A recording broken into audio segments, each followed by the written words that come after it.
दो कलाकार आमने सामने। सीएम योगी के गढ़ में कैसे रोचक हुआ मुकाबला, जाने क्या है सीट के समीकरण। नमस्कार दोस्तों, जनता की आवाज़ हरदोई में आपका स्वागत है। अगर आप हमारे न्यूज़ चैनल पर नए हैं तो हमें सब्सक्राइब जरूर करें। बीजेपी का दावा है कि रामगढ़ताल के पास के विकास से लेकर 3 दशक से बंद पड़े फर्नीचराइज का शुरू होना, एम्स बनना, प्रस्तावित मेट्रो सड़कों का चौड़ीकरण इस चुनाव में उसे वोट दिलाएगा।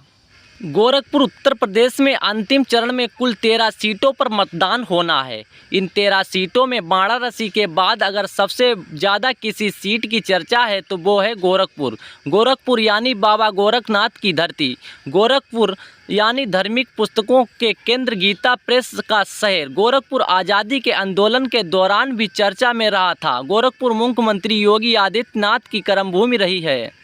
यह इस बार लोकसभा चुनाव में सीधी लड़ाई बीजेपी बनाम समाजवादी पार्टी के बीच मानी जा रही है। कौन कौन मैदान में है? गोरखपुर लोकसभा सीट पर इस बार लड़ाई हीरो बनाम हीरोइन की है। यहां से बीजेपी ने वर्तमान सांसद भोजपुरी बॉलीवुड रवि किशन पर एक बार फिर विश्वास जताया है।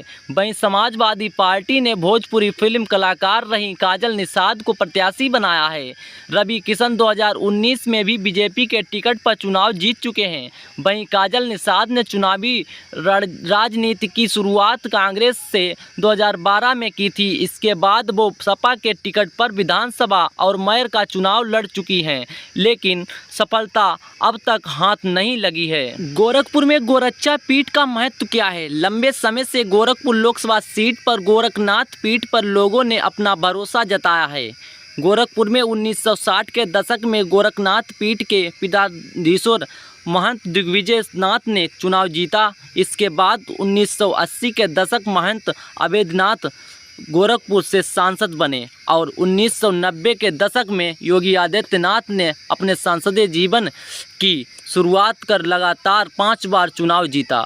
2017 में उत्तर प्रदेश का मुख्यमंत्री बनने के बाद गोरखनाथ पीठ से सांसद का सदस्य नहीं है, लेकिन 2018 के उपचुनाव में प्रवीण निषाद के बाद 2019 के आम चुनाव में गोरखनाथ पीठ की सांसद रवि किशन ने गोरखपुर से चुनाव जीता और इस बार भी योगी आदित्यनाथ का आशीर्वाद रवि किशन को मिला है। गोरखपुर में चुनावी समीकरण क्या हैं? अगर बात करें मुद्दों की तो यह विकास के साथ साथ गोरखपुर पीठ और योगी आदित्यनाथ का नाम यहाँ प्रमुख मुद्दा है। योगी आदित्यनाथ को 5 बार सांसद बनने के बाद यहाँ जो विकास हुआ है उसकी वजह से लोगों ने में भरोसा अपने पूर्व सांसद और यूपी के वर्तमान मुख्यमंत्री पर ज़्यादा दिखाई देता है।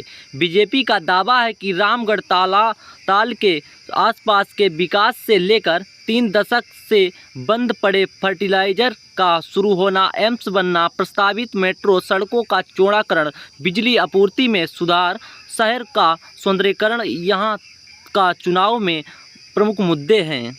गोरखपुर के चुनावी आंकड़े। गोरखपुर में कुल मतदाताओं की संख्या 20,74,000 है। इस सीट में विधानसभा की 5 सीटें आती हैं और सभी पर बीजेपी का कब्जा है। माना जाता है कि निषाद वोटर्स की आबादी की वजह से सपा ने 2009 को छोड़कर 8 बार निषाद को मैदान में उतारा है। ये अलग बात है कि 2018 के लोकसभा उपचुनाव को छोड़ दें तो हर बार सपा को यहाँ मात खानी पड़ी थी।